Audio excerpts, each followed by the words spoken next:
Disney just announced something insane. For the first time ever, they're building a full-blown theme park in the Middle East. And not just anywhere. We're talking Abu Dhabi, where luxury meets sand dunes, and now, Cinderella meets camels. This is no rumor.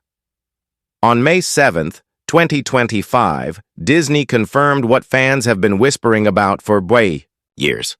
They're teaming up with Marel, the same company behind Ferrari World and Warner Brothers World, to create Disneyland Abu Dhabi on Yas Island. Let that sink in. Mickey Mouse is moving to the UAE. This is huge. Disney doesn't just build parks anywhere. They've only done it 6 times in the last century. Every new location is a global power move, and choosing Abu Dhabi? That's next level. Why there? Well, the UAE has been going all in on entertainment. It's not just oil and skyscrapers anymore. Yas Island is already a playground for thrill seekers.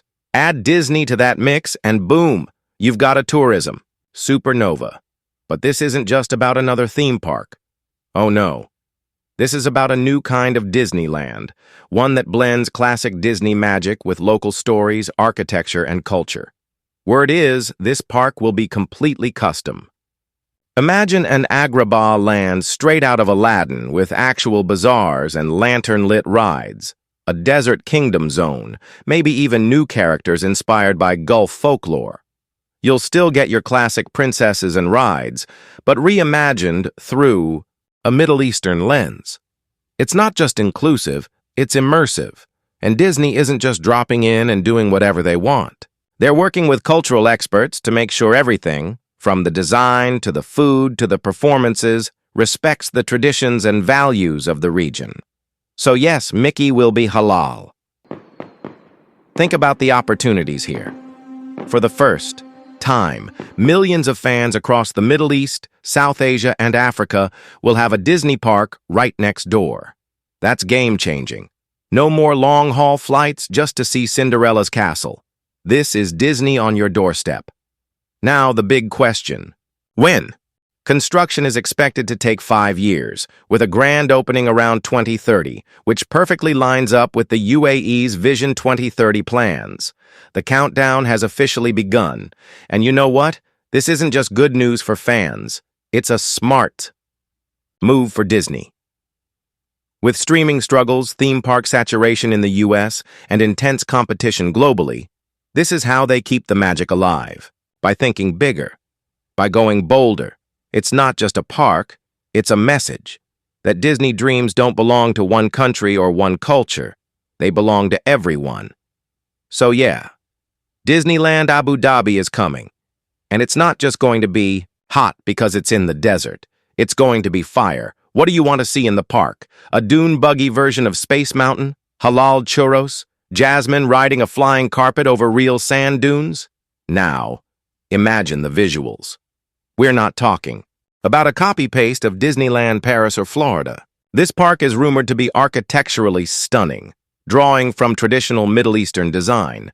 Think golden domes, mosaic tiles, palm-lined walkways, and castle spires that shimmer under the desert sun. The park could very well become one of the most Instagrammed places in the world, with night shows that light up the dunes and fireworks that reflect off the Gulf waters.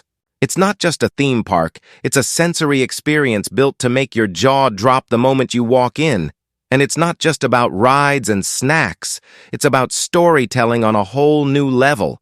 Disney has always been a master at weaving tales, but now they have the chance to tap into a whole treasure trove of untold legends. The region is rich with ancient fables, desert epics, and magical creatures you won't find in any Western fairy tale. This could mean new rides, new movies, maybe even new characters introduced right from this park. A place where the magic doesn't just come from fairy dust, but from the culture itself. There's also the climate factor. You're probably thinking, wait, it's going to be 45 degrees C in July. How's that going to work? Great question. But here's the thing. Yas Island is already way ahead of the curve in creating indoor, climate-controlled entertainment.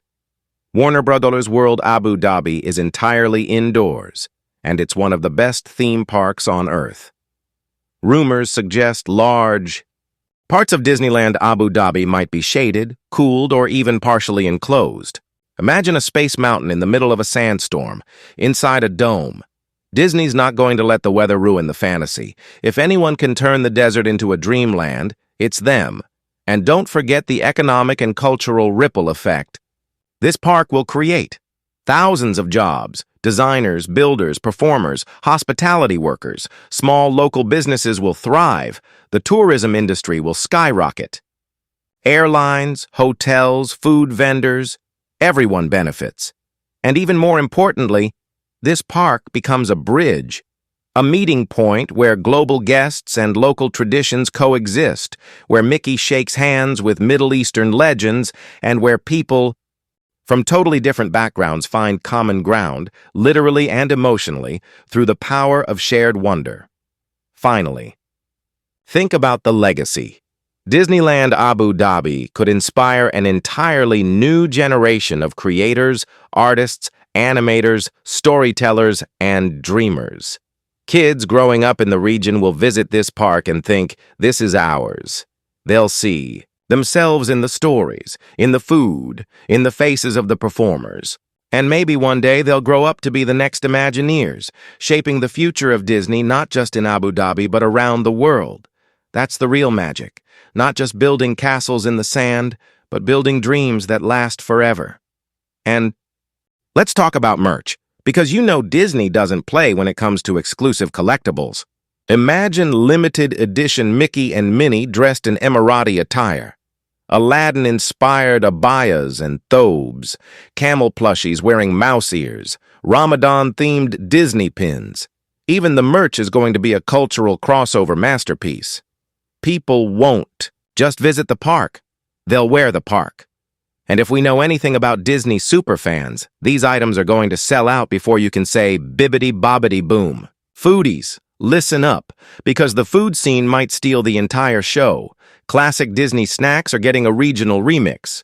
Picture shawarma Mickey wraps, rosewater churros, date-stuffed funnel cakes, and cardamom-spiced popcorn. And yes, everything halal. There could be themed restaurants where you sip mint lemonade inside a life-sized sultan's palace or have afternoon tea in Belle's enchanted tent under starry desert skies. Every bite tells a story, and in Abu Dhabi, that story is going to be rich, flavorful, and unforgettable. There's also massive potential for seasonal events and local festivals. Eid celebrations with Disney fireworks, a winter festival with fake snow in the middle of the desert, Arabic music concerts in the amphitheater with surprise Disney character performances, maybe even a crossover event between Diwali and Disney, Magic, or a National Day parade led by Goofy riding a decorated falcon float. This park won't just follow the Western calendar, it'll adapt to the region's soul. It's going to feel alive all year round, with every season bringing new surprises. And finally, imagine the future collaborations. This park could become a launch pad for Disney to explore regional streaming content, animated films based on local legends, or even casting Middle Eastern talent in leading roles. Abu Dhabi could be more than a location. It could be the heart of a whole new Disney era.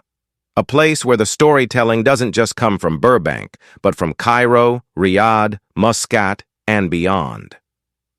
We're not just watching Disney evolve, we're watching it expand its universe. And you, sitting there, are witnessing the start of something legendary.